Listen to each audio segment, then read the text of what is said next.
This is the Big O Show. This is the Big O Show. Who's the one with sickness? Oh, you've been hanging around with Channing Tindall? Oh, yeah. A little bit, yeah. My buddy Channing. How concerned are you with some of the injuries or any injuries?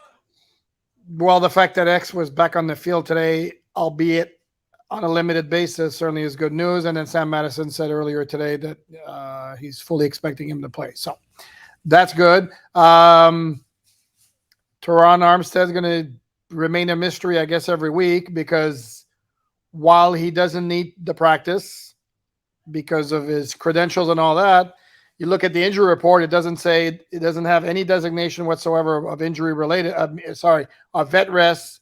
It's strictly toe. Right. Both days, both yesterday and today. Yeah, but it's probably really precautionary, and they're just, whatever, just put toe.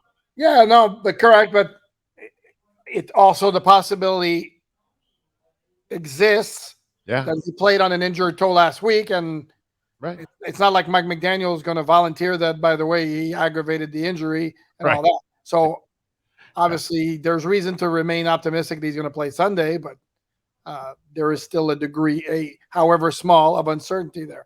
Outside of that, the two tight ends are not practicing, but then again, they can go into a second consecutive game with just the three tight ends, Gesicki, Smythe, and Tanner Connor. So, And the flip side of that is Buffalo's got quite the list of injuries too. Yes. And you noticed today, no Micah Hyde, no Jordan Poyer, and no Dane Jackson. That's three starting cornerbacks. I mean, three starting. We just talked to Jay Skursky from the Buffalo News right before you, and he was talking about all the. In fact, he picked Miami to win.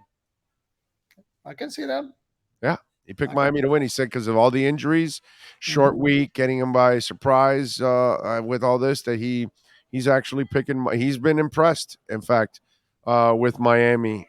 Looks like he wasn't a Tua guy, but now he's kind of getting, he's like a lot of people. They're trying to get convinced about him or whatever and all that, because obviously the jury's still out on him and all that. But he actually picked Miami, which. That's very interesting. I took Miami yesterday plus 6.5. So I said, I like that. I went down to 6, but I was like, you know what, man? Because really, Alain, if you want to be what you want to be as a team, right? And as McDaniel said, you want to be a good team. Well, you got to go beat the good teams, right? Well, on Sunday, you have to have a hell of a performance. You don't even have to win. But you have to. It can't be 35-10. It can't be what's gone on the last few years, because then you're going to go, aberration 2-0. Yeah, aberration. You beat the Raven. Aberration. You beat the Pats. And the Pats are terrible. You'll make the Pats look even worse with that. You know what I mean? So, in order to make Dolphin fans feel well, or convince the periphery out there that if the Dolphins are for real, you either have to beat the Bills, or you have to play a close game, lose by a score or something. But there can't be another route this week, right? Well, it's not because the Dolphins want to be that there won't be a route. I just think it's a different Dolphin team. And again, for Buffalo against the Rams and against Tennessee, it was kind of like a both perfect storm type of games. I mean, Buffalo's really, really good. Yeah. I mean, are they 72-17 better than the Rams and Tennessee combined? I mean, they're, like I said, and the fact that they're so damn banged up, that's going to make a difference. And especially where they're banged up, because that's Miami's strength. No, correct. And the Dolphin defense, I wrote a story about this, I think it was yesterday. They held the Bills offense in check pretty much the first half of both games last year. Exactly. And the offense just right. Thing, and that's not going to happen this year, because even though the Buffalo pass rush is going to be a problem, Tua is going to get some pressure at times, like he didn't get against Baltimore, and he might get sacked 3 or 4 times. That's fine. But to me, Mike McDaniel's genius and his creativity is good enough. It's impressed me enough to the point where I'm confident that he'll come up with some stuff, maybe more quick hitting stuff. Exactly. To counteract that, you could see more screen passes, for example. which is a way to slow down a rush. That's exactly what I just told Jay Skursky, that I expect quick decisions, and the running backs to be factors coming out of the backfield, because of that pressure. I can see Mostert and Chase popping out to the flats, and Tua just dumping it off to them, and just let them do what they do all the time. And I would imagine some bubble screens, and maybe put Tyreek and Waddle in motion at times to create even more confusion, more advantages, because of course you're going to have a whole bunch of backups out there at safety and at corners. Correct. And I did the research, like the numbers again, the game against Baltimore Dolphins at 218 yards after catch. I mean, that's a good number. And I would expect they're going to have a pretty high number again against Buffalo. And again, as you mentioned, on the road, short week after a Monday night. Yeah. No, I like I told you before, I think I told you Monday that my bold prediction before the season, before I had seen the Dolphins play, was that they would end the losing streak in week 3 here. And there's nothing I've seen to change my mind, really. And that's including as good as Buffalo's been the first 2 weeks. Something I talked about, and like your thoughts on this. Not only has Miami exercised the demon in the Baltimore Ravens, because obviously, just like the team they're playing on Sunday, the Ravens have owned them. And they went and beat them last year at home, and then they beat them this year on the road. But to me, what stood out in this game, you saw Duvernay get the Malachi crunch. Lamar Jackson not practicing on Wednesday with the elbow injury. He didn't even throw a pass. You saw Alec Ingold just level and hit people all over the place. I saw Robert Hunt get a dude and just like squash him. It wasn't a pancake. It was worse than a pancake. It was a pancake that flopped over several times. What I saw was Miami not only won, but Miami gave the Ravens a taste of their own medicine. They didn't beat them just with finesse. They also punched them in the mouth, which is not something we're used to, especially on the offensive side of the ball. Agree or disagree on that? Well, I mean, they won on offense because of the big plays and the speed and the passing and all that. It wasn't like they pounded them into submission, but so I think that was more an issue. And it wasn't just that the Dolphins that hadn't won at Baltimore, they'd gotten smoked. Yeah. If you remember, like 40-0, 38-6. Yeah. They hadn't even been competitive, and they'd been blown off the field. And maybe trying to match like power with power where they couldn't hang. Now they can hang, even though that's not their game. That's their game defensively to me. Like they have a very physical defensive line, and Landon Roberts, while not great in coverage and all that, that guy's a thumper in the middle of that. Amen. I mean, let's give the guy his credit. He has balled big time the first 2 games. Oh yeah, no, I like Landon. He just has that weakness that you're talking about, of course. And listen, it's not easy to find that middle linebacker that can thump and then also drop back and run. That shit is very difficult to find, and I'm sure they want to find it. I'm sure they're looking for it.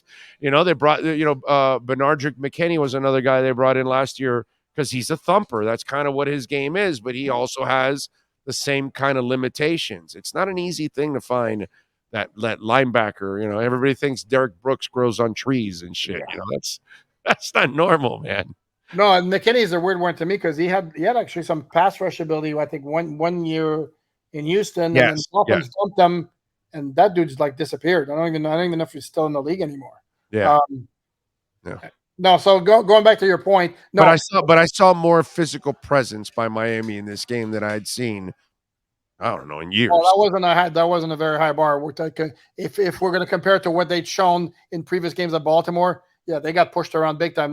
Alec Ingold alone put a highlight reel together, just him alone. But I saw some guys on the offensive line, hit some people. I just thought it was nice to see, that they sent messages all over the place. And then when you see Duvernay go out, and then you see now Lamar Jackson's banged up, it's nice to see that Miami also can play a little physical. And you need it, bro, because again, this is the same thing. This is a better monster that you're dealing with. And this is a monster that can just pummel you into submission, and they've done it already several times to the Dolphins.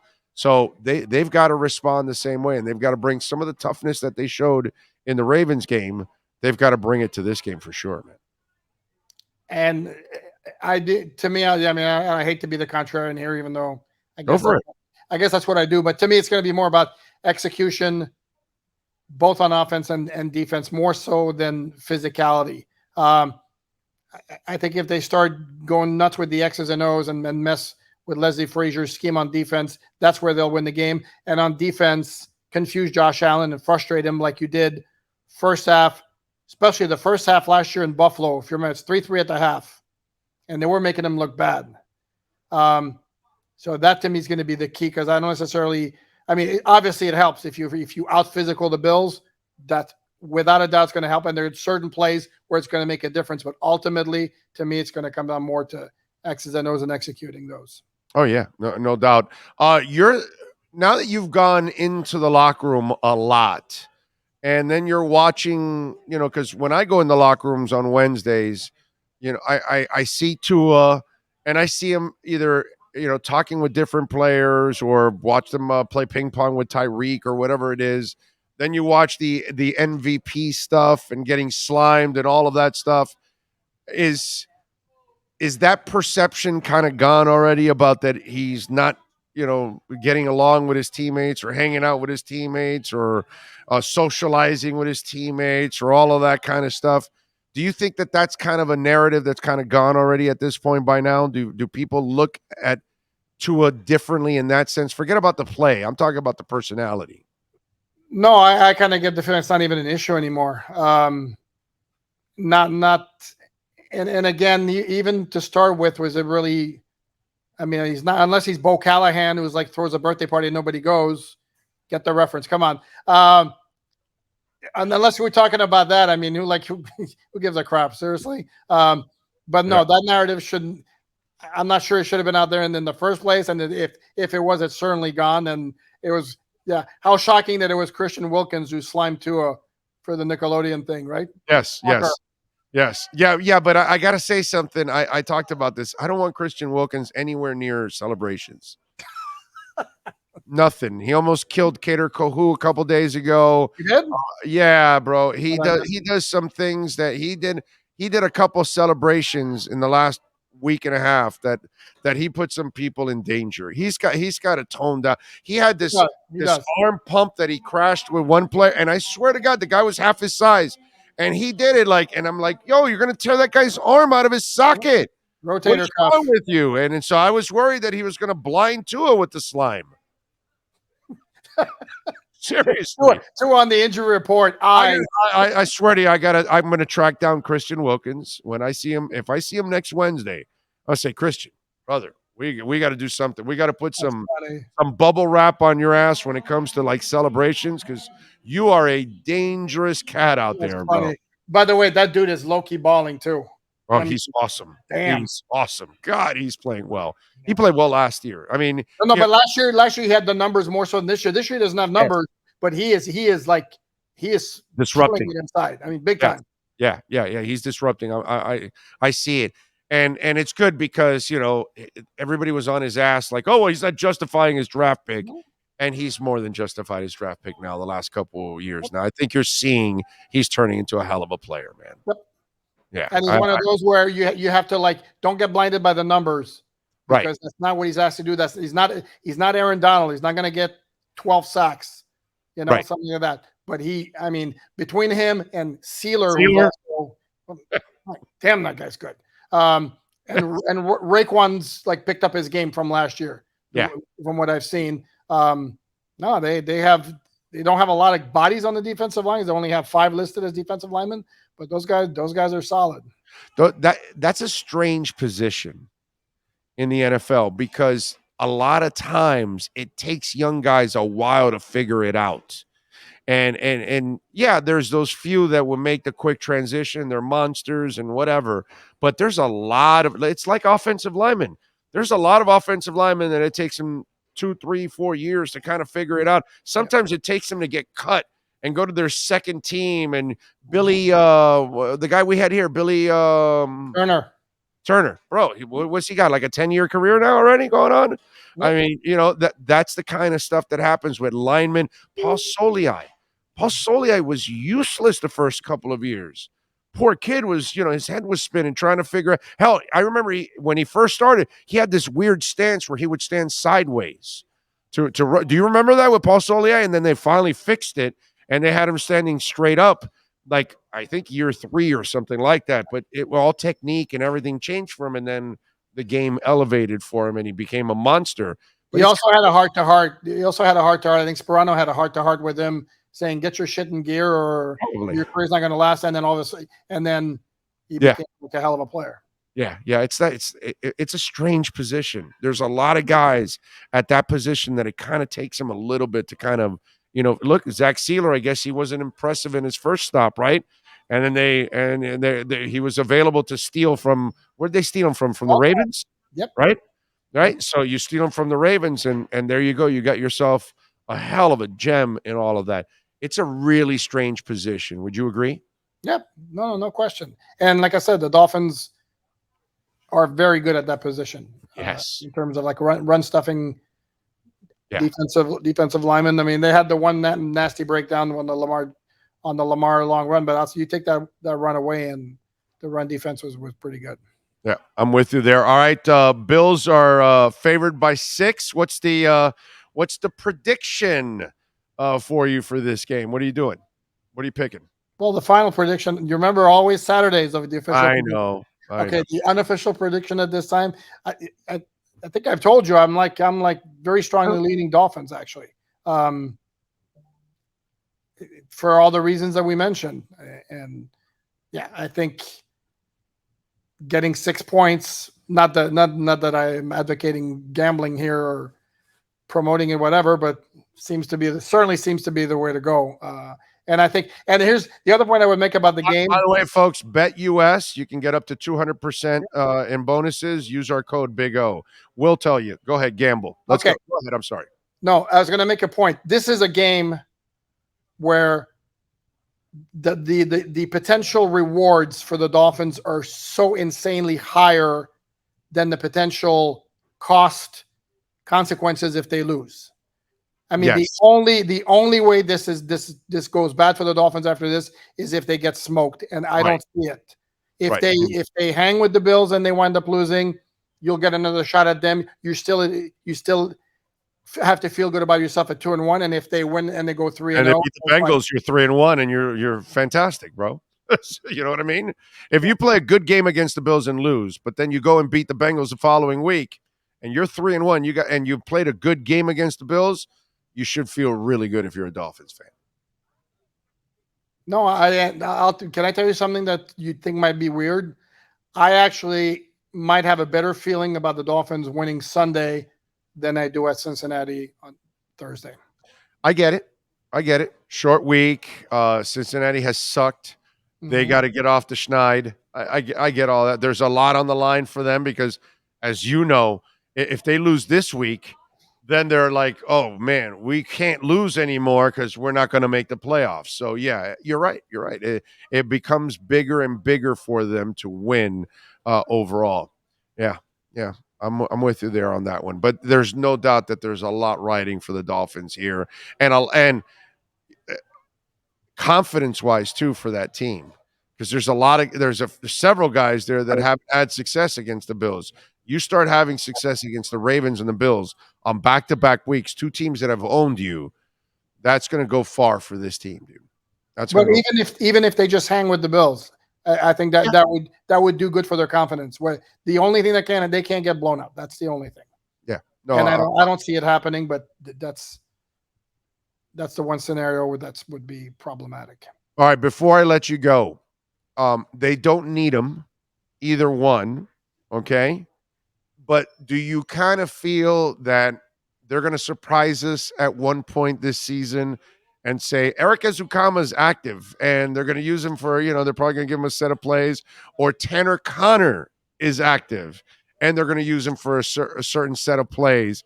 I almost feel like, because you don't keep young guys like this when you're 53 and put the time into them if you're not going to do something with them. I don't see them sitting on the bench the entire time. I think at some point, not right away, but some point in the next 6 to 10 weeks, I think we're going to see those cats be instituted at one point or another in some kind of game plan that he draws up or thinks of.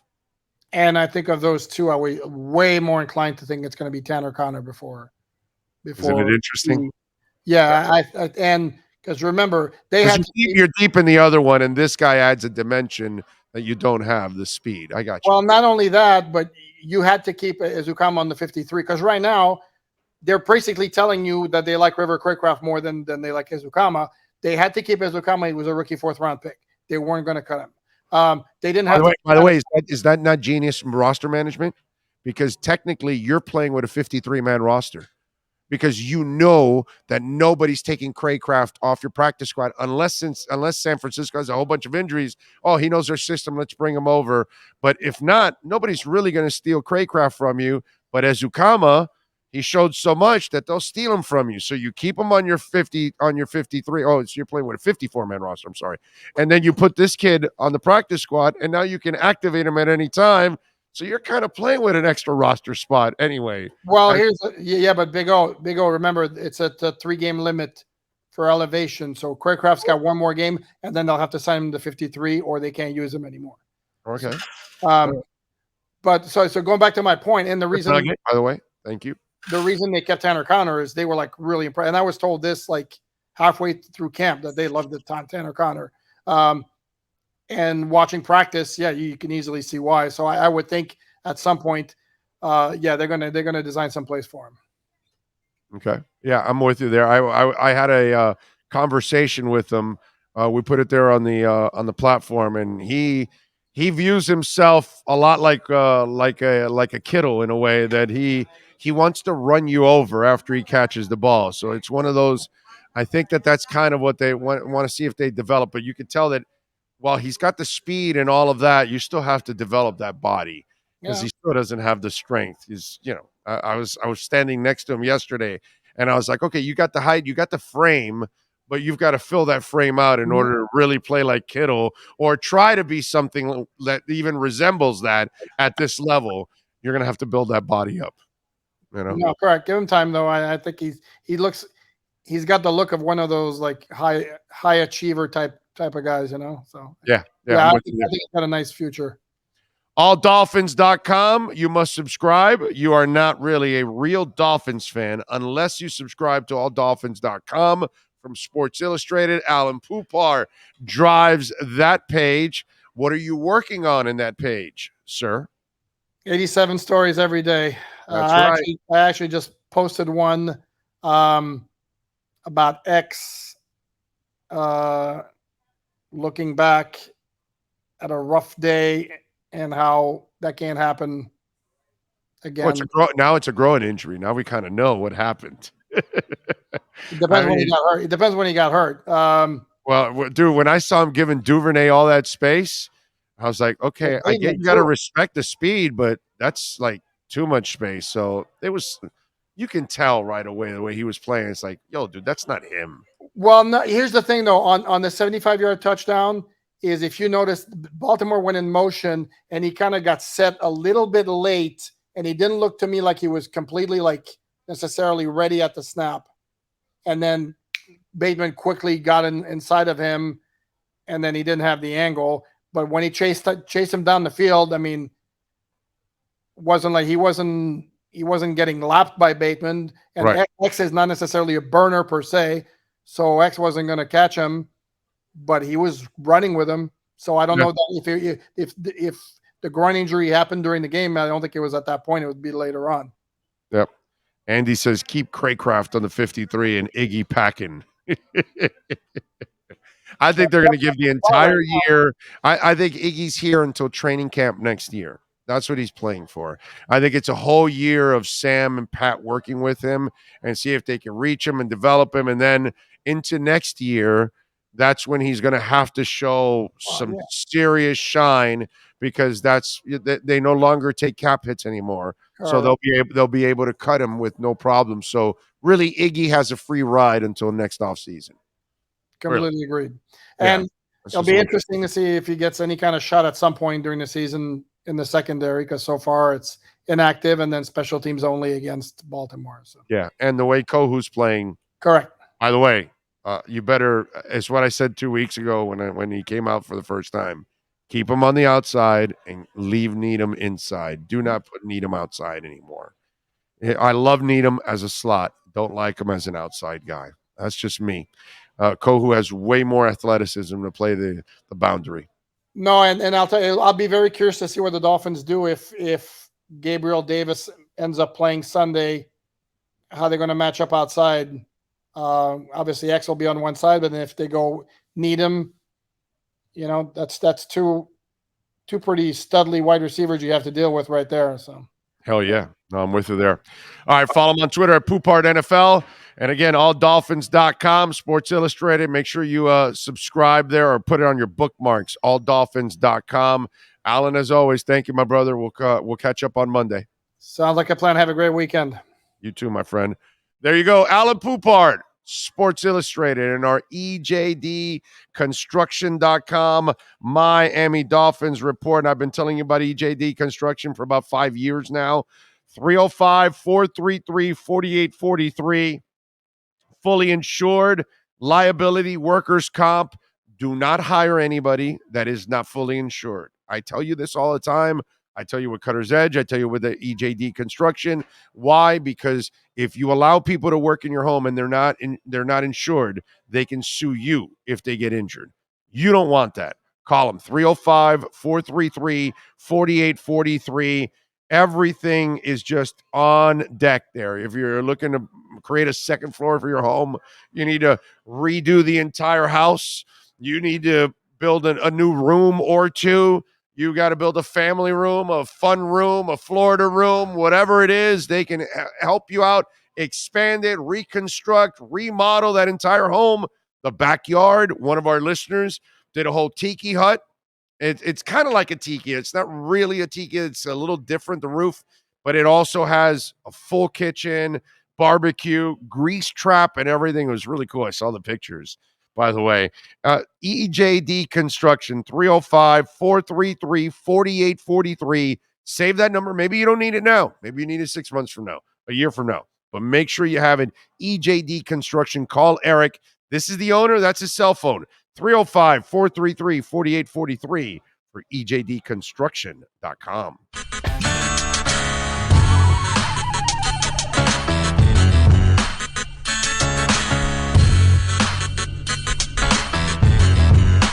This is the Big O Show. This is the Big O Show.